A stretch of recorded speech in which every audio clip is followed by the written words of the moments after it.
అంజలికి రాజశేఖర్కి మధ్య క్లాస్ మొదలైంది. ఇచ్చే అధికారాన్ని నాశనం చేస్తున్నావు.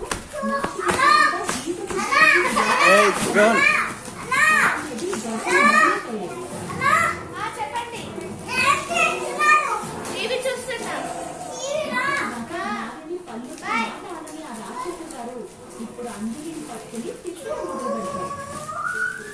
అది ఇంకా ఇంకా ముదిరి చివరికి తనని ఇంట్లో బయట పెట్టేస్తారు.